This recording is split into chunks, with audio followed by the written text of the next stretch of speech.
Paz esteja com você. Eu sou Franklin Maciel e hoje nossa conversa é sobre o que esconderam de todos nós sobre o famigerado teto de gastos, empurrado goela abaixo de todos nós por Michel Temer e Rodrigo Maia, e como isso tem relação direta com o fato de quase todo mundo que vive da economia real ter perdido renda, qualidade de vida e dinheiro desde então, e o desespero dos pau-mandados do mercado financeiro com a PEC dos precatórios de Bolsonaro, que nada mais é que apenas um remendo nessa mortalha na qual o mercado financeiro envolveu nosso país e nosso povo após o impeachment da Dilma Rousseff. Antes, peço que deixe seu like, seu comentário ao final e se inscreva no canal. É uma maneira fácil e rápida de você ajudar, sem gastar com nada, a essa informação importante chegar a mais pessoas. Assim que tomou posse oficialmente como presidente, Michel Temer e seu bracinho operacional no Congresso, Rodrigo Maia, que agora está ao lado de João Dória, correndo contra o relógio para entregar a Sabesp para a iniciativa privada e assim deixar pobres e classe média sem água de vez nas torneiras paulistas, correram para atender seus patrocinadores e aprovaram a famigerada PEC do teto de gastos a toque de caixa.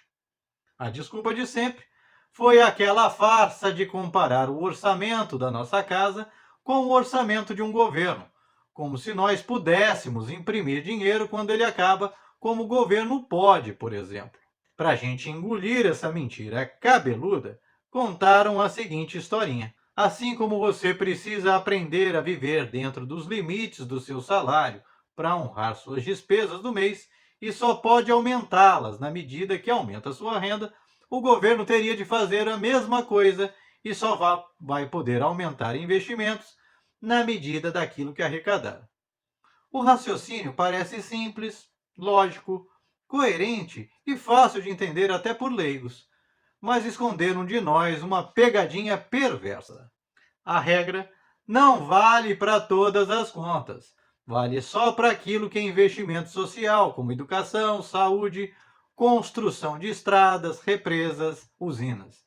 Para pagar juros, ou seja, os precatórios que avaliam o cassino da especulação financeira, a conta pode continuar aumentando além do que foi arrecadado no ano passado.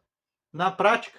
é como se você dividisse o orçamento da sua casa em comida, água, luz, plano de saúde, remédios, escola dos filhos, e você não pudesse investir R$ 1 a mais nisso, mesmo que o governo aumente a gasolina 74%, a luz em 50%. Entretanto, esse limite de gastos que servem para as coisas que te servem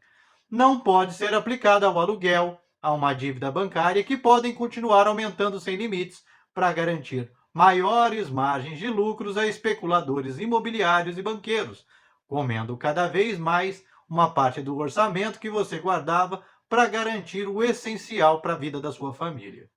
E é por isso que de lá para cá os investimentos públicos derreteram no país. Não se constrói mais uma usina, uma refinaria para baixar o preço da gasolina e do diesel, não se constroem mais casas do Minha Casa Minha Vida, cortaram boa parte do farmácia popular, não contratam mais funcionários para repor os aposentados e agora acabaram com o Bolsa Família de vez. E tudo isso para garantir que, mesmo com o país indo ladeira abaixo, caindo em apenas 5 anos da sexta maior economia do mundo para a 12ª, com pandemia e tudo, só os especuladores do mercado financeiro que não produzem um prego ganharam dinheiro no período, enquanto você e sua família, que vivem na economia real, ficam cada vez mais pobres e sem direitos. A coisa chegou num nível tão absurdo, com mais de 30 milhões de brasileiros na miséria, mais da metade do povo com nome sujo, desemprego, que desde Temer, PSDB e Maia assumiram, nunca mais caiu e ainda aumentou, que não houve outra saída senão pagar auxílio emergencial a 1 de cada 4 brasileiros e agora o tal Auxílio Brasil de R$ 400, que Bolsonaro quer pagar só em ano eleitoral e para isso quer aprovar um remendo na PEC do teto de gastos, que é a PEC dos precatórios, que nada mais é que colocar as despesas com precatórios dentro da mesma regra das demais despesas, ou seja, se você não pode gastar um centavo a mais com saúde, com educação e com comida, também não poderia mais pagar mais com agiotagem para aumentar o lucro de quem quer ganhar sem trabalhar. E é por isso que a jogatina financeira está fazendo toda essa pressão e usando os instrumentos de manipulação de sempre tiveram, que são os órgãos da grande imprensa, financiado em sua maioria por bancos e seus clientes. Se você duvida, basta ver os comerciais durante a programação, para tentar nos convencer que é melhor você ficar sem comer, sem um teto sobre a sua cabeça, sem segurança nem nada, do que deixar eles sem esse teto que avaliza a jogatina financeira desses viciados em jogos da Bolsa de Valores e demais centros especulativos e nada produzem de concreto. Todas as promessas de melhoria e retomada de empregos que nos foram feitas para tirar nossos direitos, como reforma trabalhista, reforma da Previdência, privatização de refinarias, usinas, vendas de reserva de petróleo, desde que Temer virou presidente, nunca se concretizaram, nunca saíram do papel. Pelo contrário, de lá para cá, só aumenta a miséria, o engenheiro perdeu o emprego e virou Uber, agora nem Uber consegue ser mais com o preço do combustível. Portanto, reflita sobre sua condição antes de tomar um lado.